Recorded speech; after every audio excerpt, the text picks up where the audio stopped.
Hello, I'm Eason, and welcome back to Metal Monday, where I talk about albums new and old that I recommend you listen to so you can start your week off right. Metal is very much like a drug that you gradually develop a certain kind of tolerance to. You're not just satisfied by taking in the dose that you initially started with. Eventually, if you get hooked, you always want it harder, you want it faster, you want it heavier, you want it more complex, you want it more technical. Whatever your particular brand of drug is, you want more of that along the way. Apropos of that intro, today I'm going to be talking about an album that I'm very surprised didn't make an appearance in any of the end year lists that I have gone through at the end of 2020, mainly because it is such a cure-all. It is the ultimate fix that has every single element that I have just mentioned and has it in spades. It is the second full length of a Corpus Christi band that has been kicking around since 2010, but haven't been the most prolific of cats. I mean, they have one EP in 2011, a full length in 2013 back when they were a 5-piece, a split with Fuzz Evil in 2017 before finally, 7 years after they debut, they have delivered a sophomore release, and what a release it is. Ladies and gentlemen, speed freaks and everyone in between, this is Switchblade Jesus Death Hymns.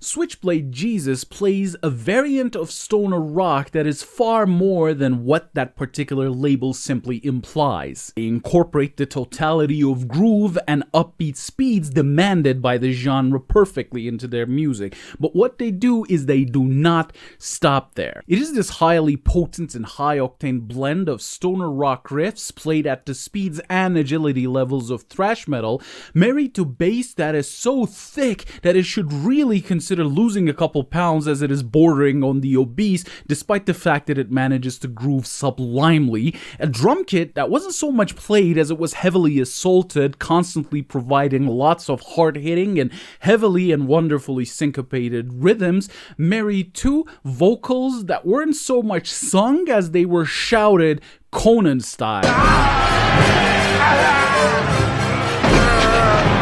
Not that Conan, the band.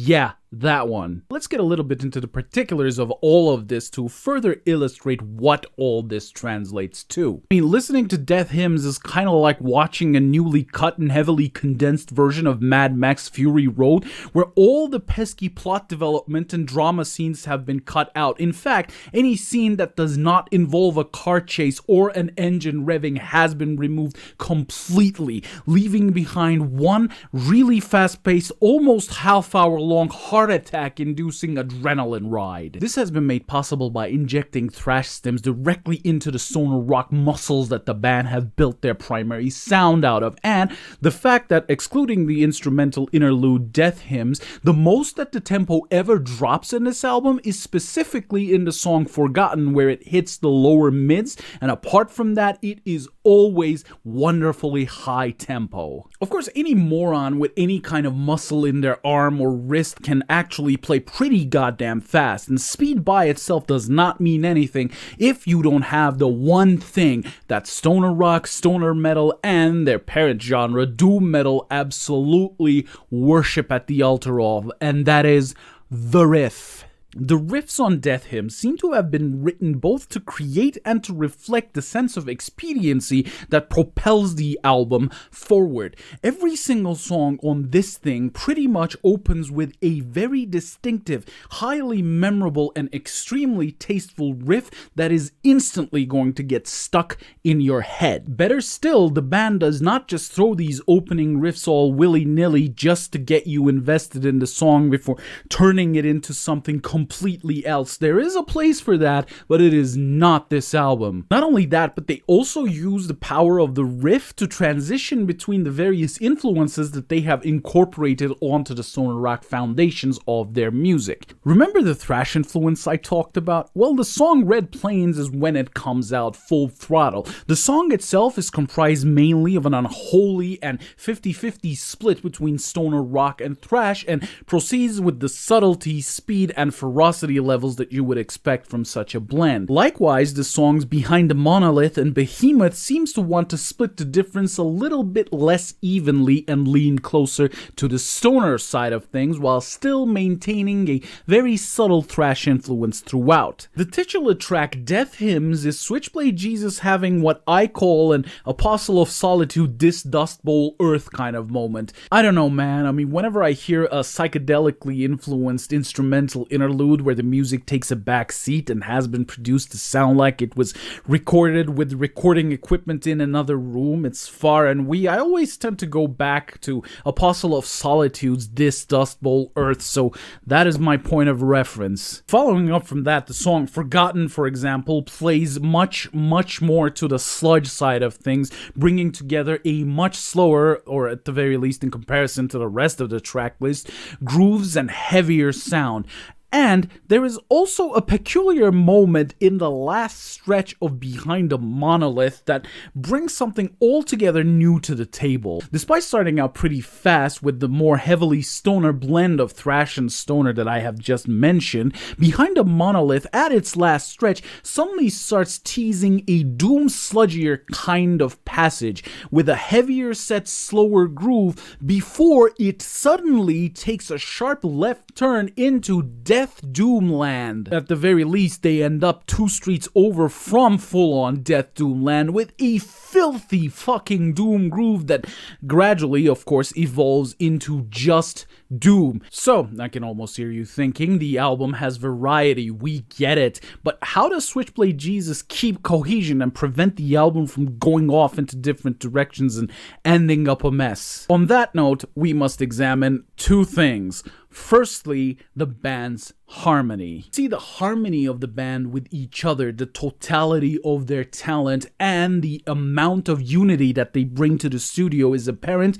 both in the individual parts of the songs, if you were to break them down, and across the board. This comfort allows for each band member to be able to both shine on their own and contribute something to the songs as a whole. For example, the guitar work is decidedly tense, it is driving, it is driven, and highly aggressive. There are even 2 solos on this album, the second of which on the song Behemoth pretty much emerges at the final stretch and steamrolls over everything else, dragging the song, kicking it screaming to its final conclusion by grabbing it by the neck and pulling it along. The drums manage to match the almost manic pace of the guitar work by incorporating lots and lots of syncopated rhythms. Where drums are concerned, 2 moments stick out in my mind. One is Red Plains, because the performances across the board on that track are incredible, and second is the second verse of Behind the Monolith, where you hear really expressive hi-hat syncopation. The bass is actually the instrument that the band most relies on during the bridge sections of songs to carry the song forward and into new territories if need be,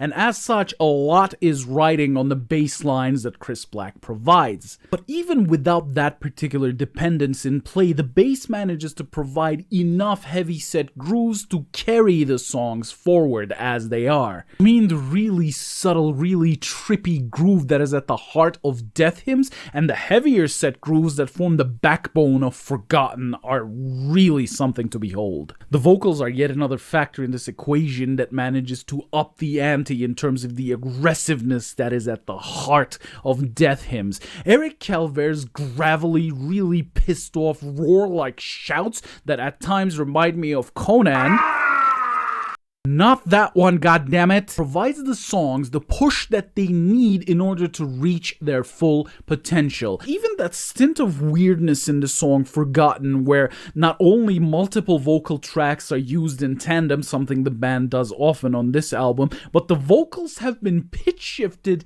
down, and they have been shifted quite noticeably. And this shouldn't in any way, shape, or form work, but somehow it does. And the second factor is the songwriting. The opening track, Scorched, actually is kind of a tell-all where the basics of Switchblade Jesus' style of songwriting is concerned. The band provides you with one main riff. This riff is usually highly memorable, really groovy, really catchy, and high impact. Whenever the band move away from this riff, they don't so much move away from it as they move to create an environment in which this riff can be reincorporated at will and seamlessly into the track without getting boring. What this results in is a very, very smooth and natural song flow, like an uninterrupted river, as I have said in several other occasions. I really need to find myself a new metaphor there. Perhaps the best example of this natural song flow occurs in the second track, Red Plains, where after a hook-like section, the band transitions back to the verse section without any transitional elements in it whatsoever. Add to that the solo at the final stretches of Behemoth, the Doom Death and Doom transitionals of Behind the Monolith, or even the more blatantly stoner rock stylings of the closing track, The Blackened Sun, which allows the band to move from one groovy riff to the next, and you have an album just whizzing on by. Speaking of which, I think at 23 minutes plus, Death Hymns is actually at the perfect length, because as high velocity, high impact as this album is, had it been twice the length at the same intensity, it could have gotten really unwieldy by becoming overwhelming. However, with all that said, there is one major pitfall of this album that initially put me off it entirely, I'm not gonna lie, and that is the production. Yes, this is a video by me, so of course I'm gonna bitch about production. What the fuck did you think I was gonna do? For one thing, the production on Death Hymns is really uneven, where you have everything blurred together in a high feedback, really raw environment on Red Plains. You have an almost refined sound on The Blackened Sun. Two, there is way too much emphasis on the mids and especially the highs, especially where the drumming is concerned. Like, most of the drums that you're going to hear loud and clear throughout this album is going to be the cymbals and hi-hats. The guitars have a nice enough crunch to them, and the bass comes through loud and clear, but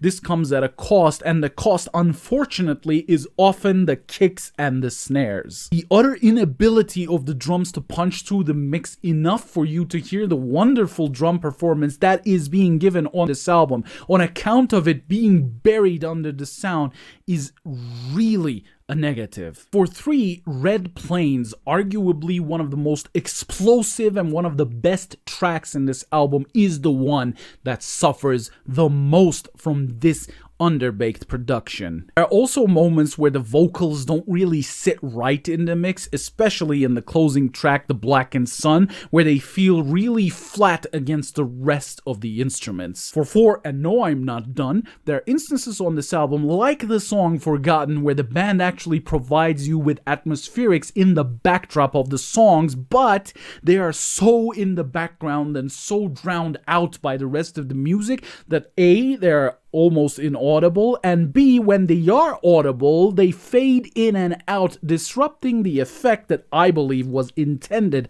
with their use. So it is nothing short of a fucking miracle that Switchblade Jesus managed to create one of the most entertaining, most high energy, most explosive, most gripping, most adrenaline-filled albums that I have heard in quite a while, and certainly one of the best records of 2020 with this type of production. That just goes to show that if ever a remastered version of this comes out with these problems fixed, I'm gonna be all over that sucker. So in case you were wondering, yes, I will marry this album if I want to. Like, you got a problem with that? I mean, come on, apart from the underbaked production, Death Hymns pretty much has everything that you can ask for going for it. But the question is, who would I recommend this to? If you're a stoner rock fan, you should be all over this sucker already. If you're a stoner metal fan, you should be all over this sucker already. If you want to hear what would happen if you were to try to play stoner rock in the style of thrash metal, you should definitely give this a go. If you like hard-hitting, fast-paced, highly ferocious music, you should definitely check this out. As always, there's a Bandcamp link in the description down below, so why don't you click that,